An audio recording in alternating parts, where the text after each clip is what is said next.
بسم اللہ الرحمن الرحیم۔ السلام علیکم۔ ناظرین، حضرت عبد الرحمن بن عوف رضی اللہ تعالیٰ عنہ کا بیان ہے کہ جنگ بدر کے دوران میں صف میں کھڑا تھا اور میرے دائیں بائیں دو نوعمر لڑکے کھڑے تھے۔ ایک نے چپکے سے پوچھا کہ چچا جان، کیا آپ ابو جہل کو پہچانتے ہیں؟ میں نے اس سے کہا کہ کیوں بھتیجے، تم کو ابو جہل سے کیا کام ہے؟ اس نے کہا، چچا جان، میں نے خدا سے یہ عہد کیا ہے کہ میں ابو جہل کو جہاں دیکھ لوں گا یا تو اس کو قتل کر دوں گا یا خود لڑتا ہوا مارا جاؤں گا، کیونکہ وہ اللہ کے رسول صلی اللہ علیہ وسلم کا بہت ہی بڑا دشمن ہے۔ حضرت عبد الرحمن رضی اللہ تعالیٰ عنہ کہتے ہیں کہ میں حیرت سے اس نوجوان کا منہ تاک رہا تھا کہ دوسرے نوجوان نے بھی مجھ سے ابو جہل کے متعلق پوچھا۔ اتنے میں ابو جہل تلوار گھماتا ہوا سامنے آ گیا اور میں نے اشارے سے بتا دیا کہ ابو جہل یہی ہے۔ بس پھر کیا تھا، یہ دونوں لڑکے تلواریں لے کر اس پر اس طرح جھپٹے جس طرح باز اپنے شکار پر جھپٹتا ہے۔ دونوں نوجوانوں نے اپنی تلواروں سے مار مار کر ابو جہل کو زمین پر ڈھیر کر دیا۔ یہ دونوں لڑکے حضرت معوذ اور حضرت معاذ رضی اللہ تعالی عنہما تھے، جو عفراء کے بیٹے تھے۔ ابو جہل کے بیٹے اکرمہ نے اپنے باپ کے قاتل حضرت معاذ رضی اللہ تعالی عنہ پر حملہ کر دیا اور پیچھے سے ان کے بائیں شانہ پر تلوار مار دی، جس سے ان کا بازو کٹ گیا، لیکن تھوڑا سا چمڑا باقی رہ گیا اور ہاتھ لٹکنے لگا۔ حضرت معاذ رضی اللہ تعالیٰ عنہ نے اکرمہ کا پیچھا کیا اور دور تک دوڑایا، مگر اکرمہ بھاگ کر بچ نکلا۔ حضرت معاذ رضی اللہ تعالیٰ عنہ اس حالت میں بھی لڑتے رہے، لیکن کٹے ہوئے ہاتھ کے لٹکنے سے زحمت ہو رہی تھی، تو انہوں نے اپنے کٹے ہوئے ہاتھ کو پاؤں سے دبا کر اس طرح زور سے کھینچا کہ تسمہ الگ ہو گیا اور پھر وہ آزاد ہو کر ایک ہاتھ سے لڑتا رہا۔ ناظرین، حضرت عبداللہ بن مسعود رضی اللہ تعالیٰ عنہ ابو جہل کے پاس سے گزرے۔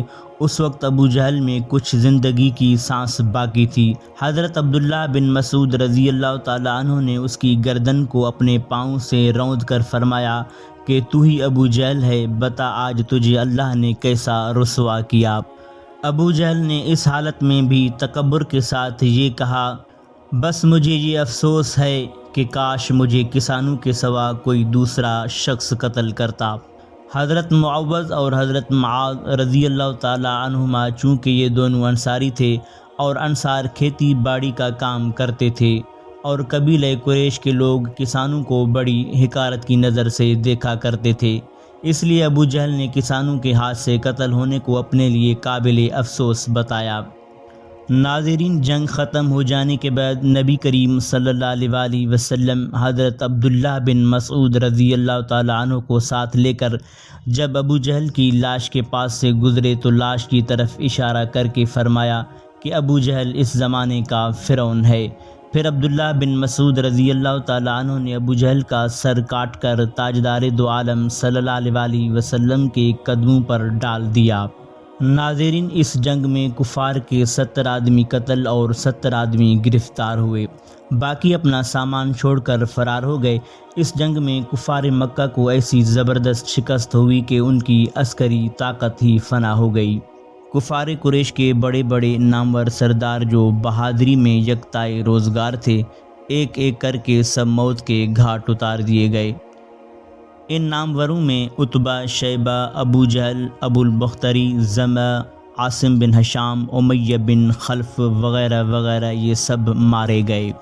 ناظرین، نبی کریم صلی اللہ علیہ وسلم کا ہمیشہ یہ طرز عمل رہا کہ جہاں بھی کوئی لاش نظر آتی تھی تو آپ صلی اللہ علیہ وسلم اس کو دفن کروا دیتے تھے، لیکن جنگ بدر میں قتل ہونے والے کفار چونکہ تعداد میں بہت زیادہ تھے، سب کو الگ الگ دفن کرنا ایک دشوار کام تھا، اس لیے تمام لاشوں کو آپ صلی اللہ علیہ وسلم نے بدر کے ایک گڑھے میں ڈال دینے کا حکم فرمایا۔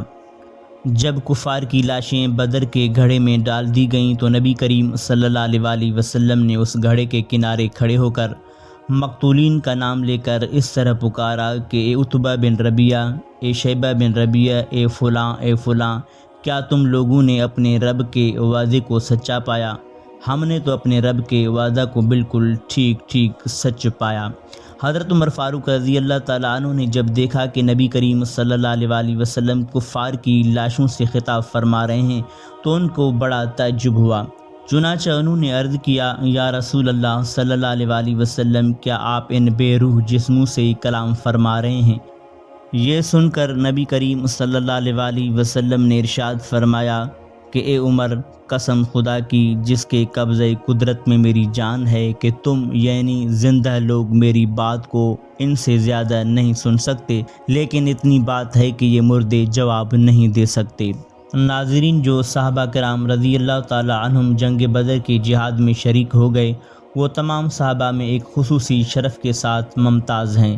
ان خوش نصیبوں کے فضائل میں ایک بہت ہی عظیم الشان فضیلت یہ ہے کہ ان سعادت مندوں کے بارے میں نبی کریم صلی اللہ علیہ وسلم نے یہ فرمایا کہ بے شک اللہ تعالیٰ اہل بدر سے واقف ہے، اور اس نے یہ فرما دیا ہے کہ تم اب جو عمل چاہو کرو، بلا شبہ تمہارے لیے جنت واجب ہو چکی ہے۔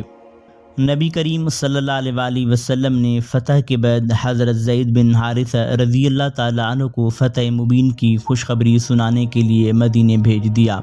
چنانچہ حضرت زید بن حارثہ رضی اللہ تعالیٰ عنہ یہ خوشخبری لے کر جب مدینہ پہنچے تو تمام اہل مدینہ جوش مسرت کے ساتھ نبی کریم صلی اللہ علیہ وسلم کی آمد کے انتظار میں بے قرار رہنے لگے، اور جب تشریف آوری کی خبر پہنچی تو اہل مدینہ نے آگے بڑھ کر مقام روحہ میں آپ کا پرجوش استقبال کیا۔